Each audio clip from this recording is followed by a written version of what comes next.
Tell me why you put this song on the list. Okay.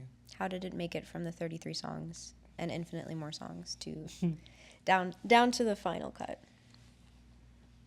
Okay. It's a great song, by the way.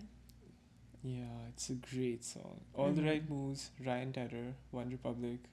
Okay.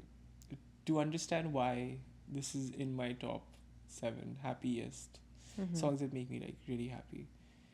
Honestly, it could have been one of 10 Ryan Tedder songs that I was listening to when I was younger. I chose this one because I remember really being just when I heard this song for the first time, I was like, how is he singing like that?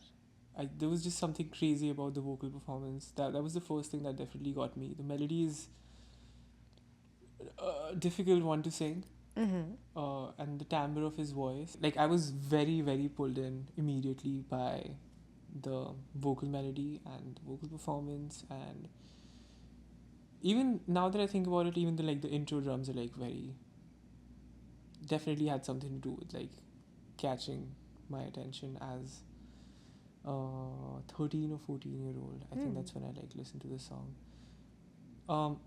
And yeah, at the time I was working on my voice, and it was a thing where I would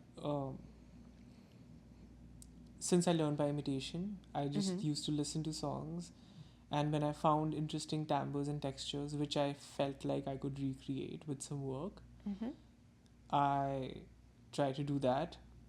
Happened a lot with I have a high tenor voice, so Adam Levine, James Blunt, that kind of stuff, Sam Smith later on, but Ryan Tedder, definitely a big influence on the way I sing and the way I write. I used to love this song, and then here's what happened. Why at least one Ryan Tedder song has to be on this list. Got it. And I chose this one because like this is the one which would like, if this comes up on a playlist, of if I just hear this randomly on the radio, or like if I hear this randomly somewhere, it would just like surprise me a little bit, and that would add to the happiness. Surprise you? Why? Because like it's not a song that you commonly hear, right? How when was the last time you heard that song, Suhani? I mean, on the radio, or like just in like someone playing it, not since I was in middle school, maybe. Yeah, that's the thing. So like it's like if I hear Apologize, it has the same relevance, but like I won't be as surprised.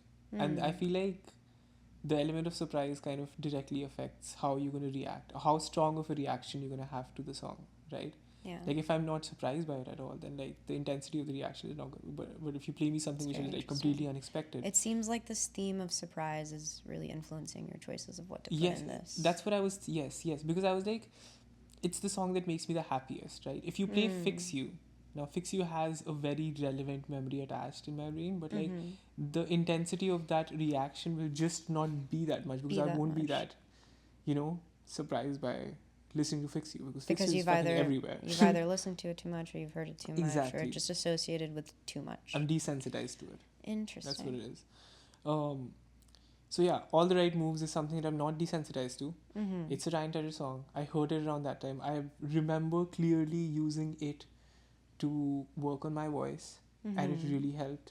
And now we're going to talk about why there has to be one Ryan Tedder song, which is like the meat of this. Why does there have to be one Ryan Tedder song? At least one. At least one. Okay, so definitely one of the biggest influences on my voice as a singer. Right. Because I used to like really try to imitate his voice. And when I decided to do music when I was 22. Pursue it full time. Yes, pursue it full time, or even take it seriously. Consider it as a profession. Before the age of 22, I never considered music as like a viable career path. Right. Reason being, I had no musical friends. I had no, people in my family who did music professionally. And I'm from India. I'm from Faridabad in India. So just make whatever will you whatever you it wasn't a common, it was just like a common path. I didn't even think about it as being like a viable option, because like I just didn't think that was like I thought it was just like something. Anyway, so yeah, I decided to do music at 22, and I was like, okay, I don't want to just be a singer.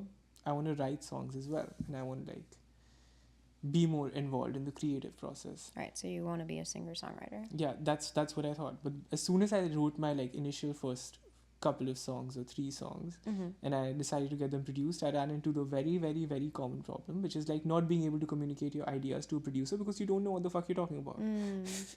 Right? So fair. So I had no idea. I had written some songs and I could sing them. I could play them on the piano or guitar while I was singing them, but I had no idea how to like get them produced out. So I went to a producer and I gave this guy a reference. I had no idea why they needed a reference. Now I do. but at the time when I was, Why did they need a reference? To get a feel for what you wanted? yeah, because I wasn't able to communicate my ideas to them. How else are you going to communicate your idea? Right. Is one thing if you have like a crazy, just a telepathy thing going on with someone, which also happens a lot, Right. But it wasn't happening with me and the guy I hired to produce the first song that I Right. ever wrote, which will never come out, by the way.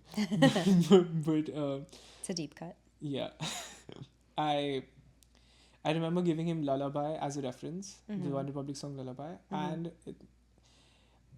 I don't know if I had realized this at that point of time or not, but like I think I had. Ryan Tedder, you have to understand who this guy is first. Ryan Tedder is responsible for way too many hits. Yeah. He has written songs with with and for like John Legend, Shawn Mendes, like Selena Gomez, and then Beyonce, Jonas Brothers, like just like a lot of big songs that you wouldn't expect. Another thing to understand is he wasn't just writing and he was just doing everything by himself. One Republic was his project. That like it was his band where he was like the principal songwriter, but he was also writing and producing for other people, and to a degree where he would just like finish songs by himself. Like if you listen to Ryan Tedder's demo of Halo, it's like the whole fucking song that he just made by himself and then gave it. Yeah. That's how.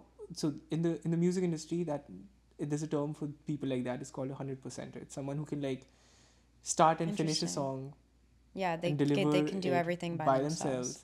And they just have like a whole another, like they have a different kind of an appeal to like anyone who's like working in the business, right? Because there's this person who can do just everything by himself. Leave him in a room and he's gonna like come out make with a hit. Gold out of thin air. That's platinum out of thin air. That's basically what it is. And here's the thing, like I got so inspired by the fact that one person is doing all this that like I was like in that instant I was like, this is what I want to do with my life. Like I was reading his Wikipedia page when I realized that this is an option where you can like have your own artist project and write and produce for and with other artists, and he just instantly became like this hero to me. And I'm not saying there's not other people who do that. Most successful songwriters have their own artist projects as well. So like a lot of people do that. That's not just Ryan Tedder, but like for me, it's just like it's Ryan Tedder. Ryan Tedder does that. And like just because of like the amount of vocal practice that I've had to his songs. Like one of the first songs that I ever recorded was All We Are, which was a Ryan Tedder song. The other song that I recorded for the first time ever is also on the list. We're gonna get to that later. Okay. But like Ryan Tedder, very special person. And here's the kicker. When I was, this is I think in the middle of COVID, he came out with this course where he like makes 3 full songs in front of you and like kind of just shows you his process. And I obviously I was like a master class kind of? Kind of like that, but it's like it's more systematic in the way that like it's split by weeks, and videos get accessible as you like go on. So it kind of feels like a program. It is. Yeah, exactly. It feels like a program. It's more organized. That's cool. And I did that. Yeah. And the songs I made during that course are the songs that I used to apply to Berkeley. Oh, wow. I got into Berkeley using those songs. I went to Berkeley. I made some songs at Berkeley. I used those songs to get into the mentorship program that I'm in right now with Lab. And at Lamp, I met Ryan Tedder. Because Ryan Tedder, yes, That is that is an just, invisible string theory I know. story if I've ever heard one. Honestly, like if you would have told That's me, kind of crazy. Did you yeah. tell him that? No, No. like no, we didn't have like a conversation. Okay. He was just at Lamp, and there were like other people there, and I just saw I him, see. and I was like 4 feet away from him, and That's I very heard his cool. entire interview from like sitting 4 feet away from him, and it was just Wow. like insane. But it's just like one of those things which like makes you want to believe in anything, right? 5 years ago, had you told me that I would be in the same room as Ryan, I would just be like, no. That was the goal, just like being able to get to. I'm from Faridabad. Let me reiterate. Nobody from Faridabad has ever met Ryan Tedder. I assure you. No, that's probably a lie. He's probably met people from Faridabad. But Maybe. At least one. That's you. I mean, yeah. But it was just like, yeah, insane. So like at least one Ryan Tedder song had to be in there. He was the first person who like I noticed Interesting. was doing this. So would you say he's your biggest inspiration, perhaps? He's definitely one of my biggest inspirations. This Wow. obviously like Led Zeppelin, Pink Floyd, Yeah. Beatles, everyone's there. Like, Yeah. but like this one is really special because this was like a crazy full circle moment, right? And Like, I mean, his story made you believe in your story, more or less, right? he kind of, one of the biggest reasons why I was so adamant that I want to make English language, like I want to make pop music in English as an Indian person from Faridabad, is because there's nobody else who has ever done that. So when I actually started charting a path to like kind of make it happen, I had no references to look at. Right. And I just feel like it would be great if I could be a reference for someone. For someone else. And in that way, I feel like Ryan Tedder was a really good reference. For you. Yeah, excellent. And like, I heard him speak for like, I think it was like almost 2 to 3 hour thing that he had with us. And it was just insane. Like everything that he just spoke about was so relevant to us and just communicated in such a beautiful way. That's super awesome. Yeah, honestly. and just like his songs are also like really like not apart from all that, just like the music that he's made is fucking amazing, and he's still doing it. Like he's in sessions right now. Yeah, at sure. this very moment, At this probably very moment, on he's this making a Sunday hit at right 5 now. p.m., he's probably making a song. Probably not on a Sunday. He's too rich to do that now. But You never know. yeah, I don't know. But like he said that he's like been more, I don't know, mindful of his working hours. So I'm just assuming, I hope he's not working Maybe on he has a Sunday little at more 5 p.m. work-life balance He's than like, that. yeah. Okay, but then this song specifically, other than the surprise factor. It also kind of takes me back to, so when I was 16, 17, and I was practicing in the music room of my school, I remember my drummer playing the thing, that rhythm. And I remember trying to sing that. I wasn't able to sing that song properly back then, but like I was kind of able to. And just, yeah, it just also reminds me of like being 16 and just associating back with that time in your life. Just like the earliest years that I can remember where I was like really going hard on like vocal practice without really realizing what I was doing. Like now that I'm a fucking professional voice teacher and vocal coach, I understand the importance and significance of what I was doing when I was 15 in my room listening to that song and trying to recreate the timbres and textures and like, just like every little, copying the dynamics of his voice, like where it gets softer, where it gets louder, where is he breathing, like listening to his live performances to kind of see where he's breathing. I was obsessive. Like I just wanted to sound like him.